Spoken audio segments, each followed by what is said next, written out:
Hello and welcome to this lecture about cerebral angiography, also known as digital subtraction angiography or DSA.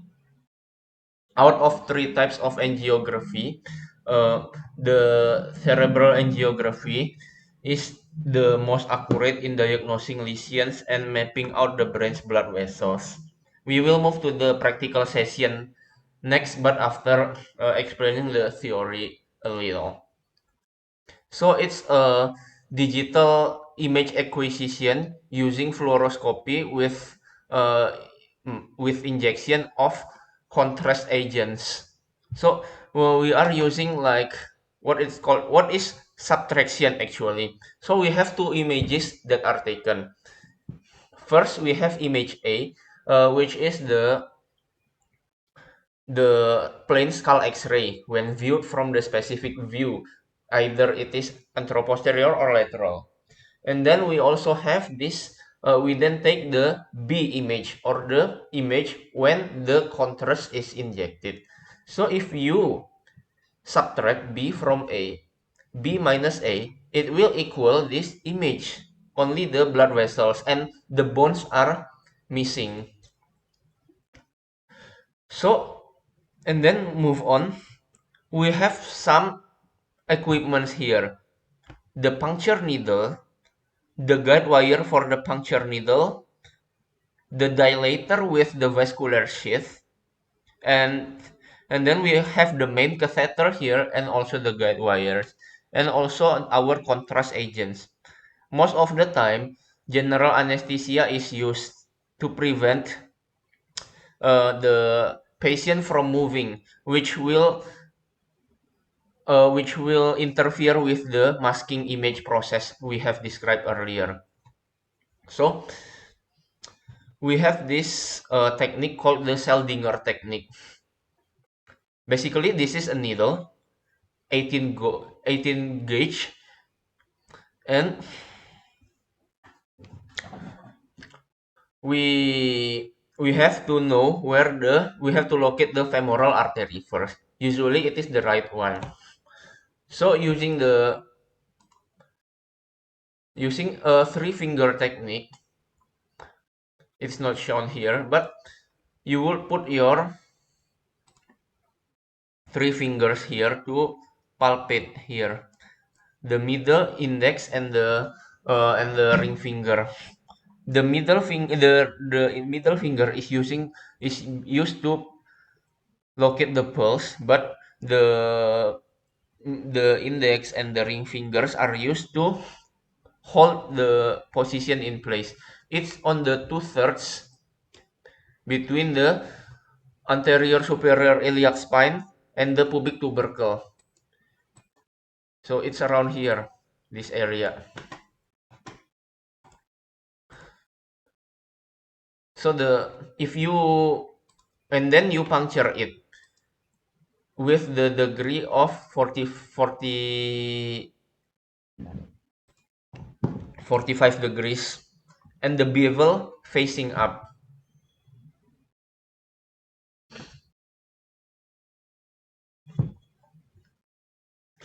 After you confirm that it is the artery, which will give a spurting pulsation of blood, then you advance the guide wire for the needle. You advance it until it's around 20 centimeters and you confirm the location using fluoroscopy.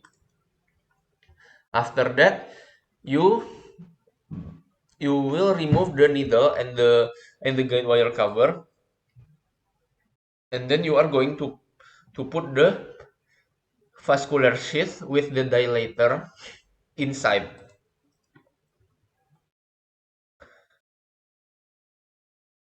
This is the vascular sheath and the main vascular sheath and the dilator. You advance it, and then after it's in place, you will put the guide wire inside the main catheter and then insert them together to reach the artery you desire. So there are three main modes used in cerebral angiography. There are the fluoroscopy or the most routinely used. It actually refers to the plain radiography, but you are using it constantly. And then roadmap. This roadmap mode is used to map the vessels for you to guide the catheter and the guide wire into. And then after we reach the desired artery, we are doing the DSA or the digital subtractive angiography we have explained earlier. Here is the normal anatomy you would expect in the common carotid artery, external carotid artery, the internal carotid. Hello! In this episode, we will be doing DSA or angiography in general. So what we have here is a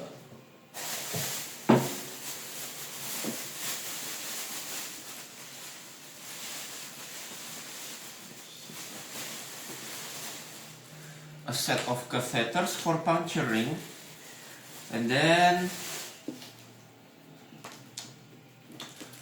we have a femoral artery model, and also this is the catheter. This is the guide wire. So we have here, this is the femoral artery. This is our puncture needle, 18 gauge, and then this is the guide wire for puncturing. This is our catheter, 6 franc, with its dilator. The green thing is called the dilator, and then the white thing is the catheter itself, the femoral catheter. So what we have to do first of all is to locate the femoral artery. The femoral artery is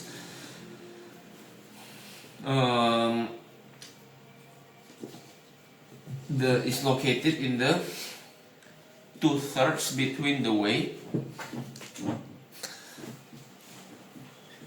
from the anterior superior iliac spine and the pubic tubercle. So if the pubic tubercle is here and the anterior superior iliac spine is here, we make two imaginary sections to make it thirds and thirds, and on the 2/3 border, this is where the femoral artery is. So what you are going to do is puncture that site using 3 fingers as a guide. For example, like here, 3 fingers as a guide with the index and the ring finger acting as to fixate the location, while the middle finger is used to look for the pulse. After we found the pulse, we then introduce the needle with a 45-degree fashion with the bevel facing up. So let's do it. And how do you know that the artery has successfully been punctured? You will see the blood coming out. For example, if we just put it here, there will be a pulsatile outburst of blood, and then after you have done that, congratulations, it means that the femoral artery has been successfully punctured.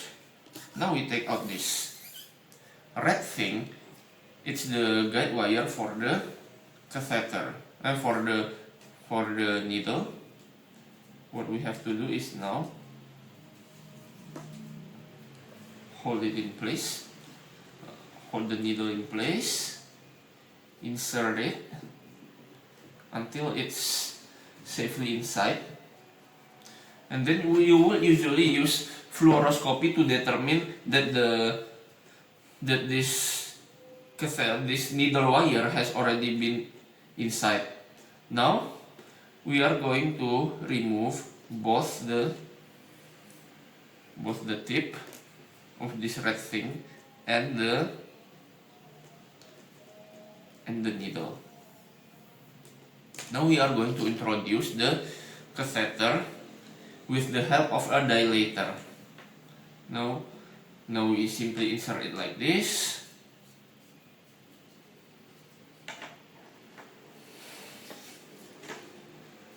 Oops, it's not a real human body, so it.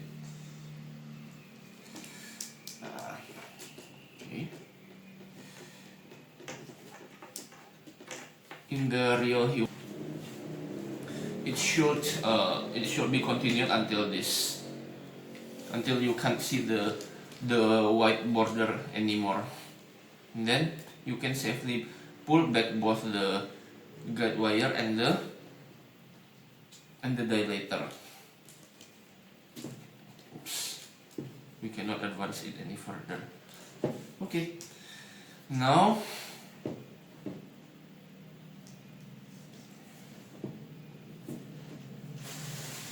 we have our main catheter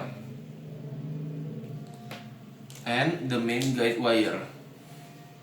Wait, let's just return it to its place.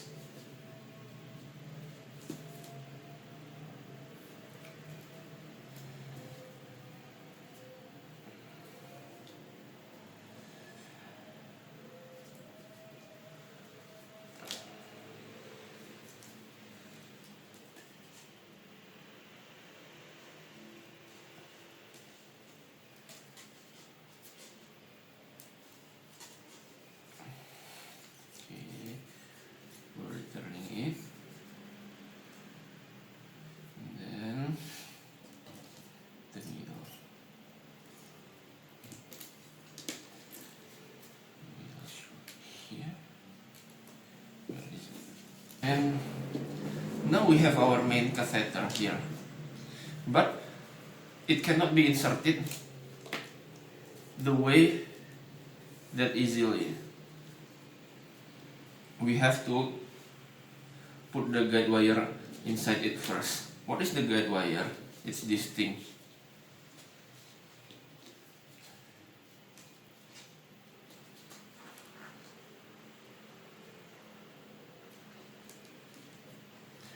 This is the guide wire. It's almost 2 meters in length. And you will have to be careful when handling it.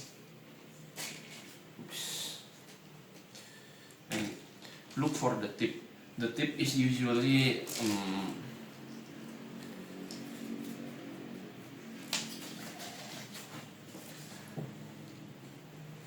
it usually has a curved tip like this. So we insert it inside the guide wire, inside the catheter. Insert the guide wire into the catheter until you see some of it coming out, and then you introduce it inside this. Oops. Pull it for a while. Okay. Insert it like this, and we see, and under fluoroscopy, guide it to the area that we want to image, and the guide wire should be advanced at least 4 centimeters. So when you are navigating into a hard area, you can rotate the catheter, and you can rotate the guide wire to make the catheter go into the place you desire. But if it's difficult, you can use this tool to help with rotating the guide wire.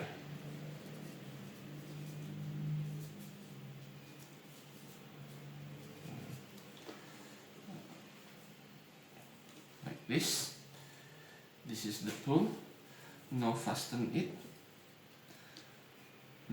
Now you can rotate. Look at this. Now you can rotate the guide wire to any location you want. Oops.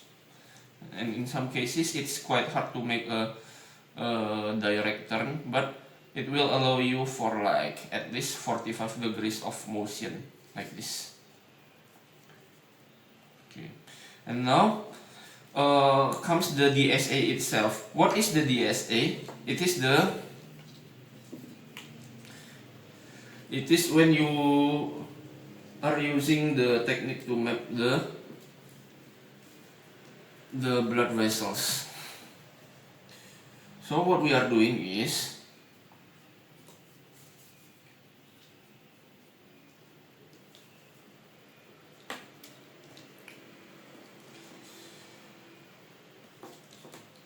let's pull off this guide wire and introduce our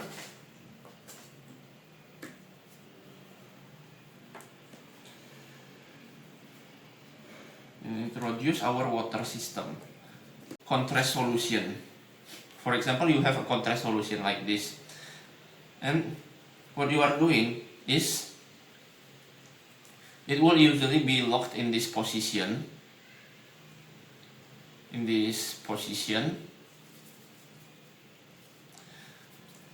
And then what you are going to do is blocking this entry and setting it to this place, so the contrast flows from here, from this contrast syringe into here, into the tip. Oops. Okay, just a reminder that we have to prevent air emboli to come from coming in, and then you can see the result of the angiogram inside on the screen that you are facing. Okay, now what after all is being said and done, you are going to remove the catheter. But before removing the catheter, you have to remove the guide wire first. And there's a rule in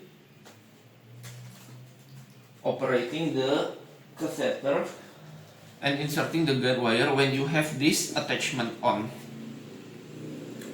First, you have to push this, because it's what keeps the valve from leaking. And then you insert the guide wire.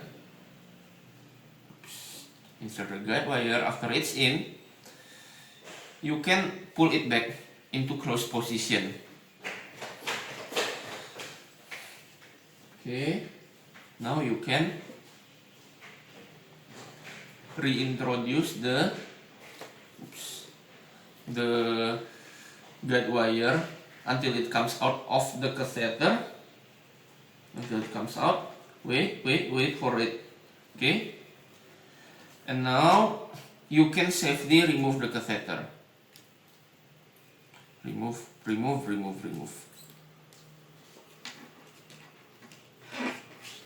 Okay.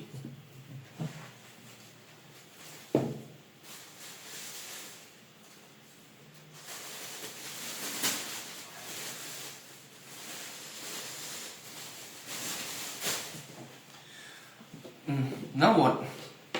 We still have this installation here. What we are going to do next is take some gauzes, preferably 3 or more, and then